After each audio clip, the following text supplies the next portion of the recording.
This week, Jagex announced some huge changes coming to RuneScape, and I was lucky enough to be invited to Jagex headquarters to celebrate the 25th anniversary, as well as discuss some of these changes coming into the game with the JMods and other creators. And specifically in this video, I want to discuss the combat changes or combat modernization that is coming. We did test a combat beta that was in the works, and I do have permission to talk a bit about it and give you some of my impressions, so let's discuss.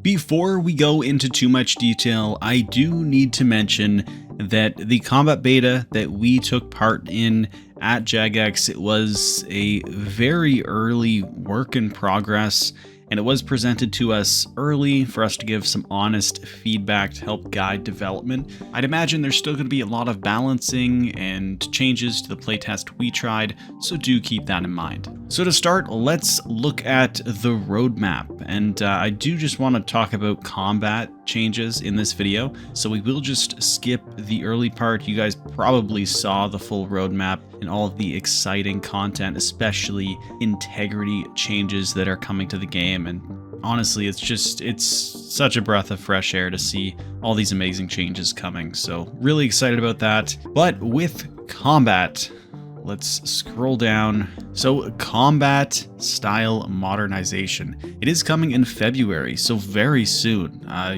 Could even be in a few weeks, a month, we'll see. It's going to be very exciting. They are going to be changing the 3 original combat styles and bringing them into the modern age. So this update is going to focus on making combat more intuitive and easier to learn through experiential gameplay with streamlined ability lists that are gradually introduced as you progress through the levels. They do mention that the planned update takes learnings from previous combat updates such as Necromancy and 2023's combat update to modernize the styles. So I do think that they want to make the styles a little bit simpler to learn, especially for newer players, mid-game players. And I think just the whole idea around combat is that the early game just feels really bad. There aren't really any cool abilities or set bonuses, and you really rely on having that 100% accuracy, having all of these EOF switches and overloads and all of that to actually deal a lot of damage. So the idea with the team is to try and bump up the early mid-game combat, make it a little bit more satisfying to play, a little bit stronger, while maintaining the power of endgame combat. But rather than having a really steep exponential curve for power creep as you level up through the skill, try and smooth it off a little bit. So to do that, they are looking at a few specific things: removal or rework of unnecessary bloated abilities. So essentially just removing some abilities that are in the game. These are abilities like Shock and Horror for magic, but even with melee, there's a ton of basic adrenaline gaining abilities, and there just doesn't need to be that many. So cutting that down maybe from 6 to 3, maybe 4, I think is a good idea. It just simplifies things quite a bit. Removal of thresholds. So thresholds, it is a very dated concept from EOC. Basically, it's the idea of needing 50% adrenaline before you can use a threshold, which costs 15%, and just removing that idea altogether. Necromancy doesn't have any thresholds, so they're basically just copying that idea, where Necromancy just has basic abilities that build adrenaline, and then they just have abilities which cost adrenaline. Some of them don't cost any adrenaline but won't build any adrenaline. So things like Bloat, where it costs 20% adrenaline to use, or Finger of Death, which costs 60%. I think just removing thresholds altogether and adding just abilities with that variable cost of adrenaline does make just more intuitive sense. It will help players learn combat. It makes it a little bit more simpler, but it also, I think, helps with balancing abilities. Before, all thresholds essentially were equal. They all cost the same amount of adrenaline, no matter how powerful one is. And so now they're able to balance that a little bit with adren cost. So I think that is a really good change. Introduction of basic attack. So just like Necromancy, where it has its basic attack, basically an auto attack, but it's an ability, the other 3 combat styles are going to have this as well. For magic, I thought it was a really cool idea to have your basic attack or basic ability to just be the spell that you're casting. So currently in the game, if you aren't casting an ability, you're doing an auto attack, it uses the actual spell that you're on. So for this example, I'm just using Ice Barrage, and you can see the animation, I'm actually casting it. But a change that might come is maybe when you cast the basic ability, you still gain your 8 or 9% adrenaline, but also cast the magic spell that you're on. It's a really cool idea. You can use Ice Barrage if you're looking for some AoE, Blood Barrage for some heals, or maybe you just use Insight Fear or whatnot. But I do think it is a really unique idea. Overall though, I think it is just smart to clean up auto attacks and just turn it into basic abilities where you just gain the standard amount of adrenaline. Auto attacks really are just a really old system, and it makes sense that they should go away. They also talk about redistributing ability unlocks by level. Right now, for melee, ranged, and magic, a lot of the abilities you just gain right off the bat. They have very low level requirements. And again, comparing to what they learned from Necromancy, like with Necromancy, a lot of the abilities are unlocked at different levels. You have Soul Sap unlocked in the level 40 range, and you start with Soul Strike, and then you'll get Volley of Souls, and then at level 76 you get Living Death, and you just slowly build your arsenal of abilities, rather than the original 3 where you unlock a lot of them around level 20, 30, some in the mid 50s, and then that's about it. Removal of lesser abilities, this is honestly just great, and it's that whole idea of improving the power for early game players, mid game players, just by removing lesser abilities altogether. So I think that's just great. Visual cleanup, better animations, obviously that's just nice, we like that. With normalizing ammo consumption, it's really good and it primarily fits with ranged, whereas as you're training ranged in the mid-game and using things like rune arrows, for example, you're hardly actually consuming any. But once you get to end game and using Elder God arrows, Dino arrows, Bic arrows, that kind of thing, every time one procs, you're consuming an arrow. And so you go from hardly using any to just using thousands per hour. And obviously this needs to be changed and more normalized. Tutorialization of abilities is really good. No more abilities being added to your action bar once they're unlocked. There'll be that more redistribution of levels, and hopefully a big pop-up when you reach that level, so then you can read about the ability, manually drag it to your action bar, and try it out yourself. Very soon we'll also see an increase in attack strength, ranged, and magic to level 120, and I think this will coincide with the removal of auras, specifically I guess the combat auras.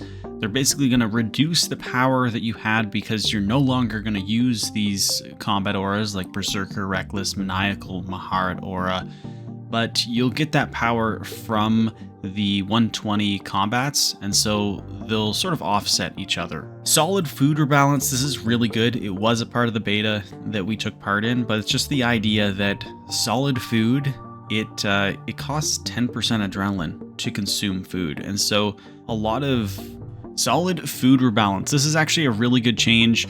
Currently in the game, I think if you eat some solid food, you lose 10% adrenaline, so it's very costly. And it's at a point where endgame PVM players, they just don't even bring solid food. They'll bring Cerebrews, they'll bring Blubbers, things like that, where when you eat those, there's no adren cost. And so it makes sense to reduce this. Again, it goes to that idea where they want to increase lower level mid-game players combat power, and it won't really affect endgame players. So this is the public ranged combat beta that has been available for a month now, and the combat beta that we took part in was a little bit different. Essentially, it was for all 3 combat styles, but the idea is the same. They were, removing thresholds and things like that. I don't have too much to say about magic and melee. They were fairly early in progress, and obviously a lot of balancing being done there. But with ranged, I really liked it. I used to be a ranged main, so I maybe understood that combat style a little bit. But since Necromancy has been released for a few years, I've really just been using Necromancy just because it's so much easier to understand and use. But honestly, I had a lot of fun trying out ranged in the combat beta, and the main reason for that is it really focused on the idea, the theme, that ranged is a multi-hit combat style.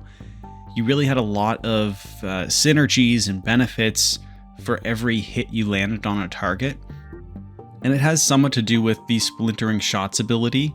This is just an idea that they had in the public beta, where you get extra damage for every hit. And so in the beta that we tried, they did have an ability very similar, where you did deal extra damage on hit, but there was also a similar one where you gained extra adrenaline on hit. And honestly, the synergy of both of those just make range so much fun. The idea of having an ability like Splinter Shots here, except, on hit you gain adrenaline, just made things like Greater Ricochet a ton of fun. You would be just dumping snapshots, because at least in this beta, it costs 25% adrenaline to use. Hits 2 times, you gain adrenaline back for each hit. You'll use things like Rapid Fire with 8 hits, Dead Shot with 5 hits, and honestly, it was just a lot of fun. It even synergizes with Bow of the Last Guardian's perfect equilibrium stacks, where it fires that extra hit every 4th attack. And honestly, just the whole combat style really felt very clean and just synergized really well together. And I hope they continue to build off of that. I hope that things like with magic, maybe they do actually look to build that style around crit buffs. And maybe there is some ability like a Splinter Shot where it does some crit buff thing or something. Not saying that they had that on the beta, they didn't, but it would be cool to have some maybe new abilities replacing some of these old dead abilities, and sort of just build it into the theme of that combat style. Another thing I would really like to see out of the combat styles, and this wasn't in the beta or anything, but just an idea, is that with Necromancy, you have the stacks above your head, the soul stacks, and you can use Soul Strike to stun your target. I would really like to see some sort of stacks built into these original combat styles, but I guess I'm just imagining having stacks for ranged magic and melee, and the idea that you could use these stacks for stuns just like Necromancy, or have a big powerful ability like Volley of Souls, is just a really good game design. They could also remove a lot of the current stuns for abilities. A lot of them have more than one, which isn't really needed in a way. So it is a design that I think I like. It helps simplify things and add some familiarity amongst all the combat styles. There are some pros and cons to it. It does homogenize them a little bit, and maybe you do want them to be a little bit more unique. So there are maybe some downsides, but honestly, I am extremely happy with the direction RuneScape is going in as a whole, and I have full faith in the team to produce some really quality updates to combat. Just all the things they mentioned in the roadmap, especially when it relates to combat, it does seem like it is going in the right direction. And so I'm really excited to see what they have in store for the combat modernization next month. Let me know in the comments what you guys think of some of the things I talked about in the video, or what you want to see in the combat modernization. And feel free to join my Discord server in the link below if you want to chat about it some more. We have a really exciting 2026 for RuneScape 3, and there truly is a lot to get excited about.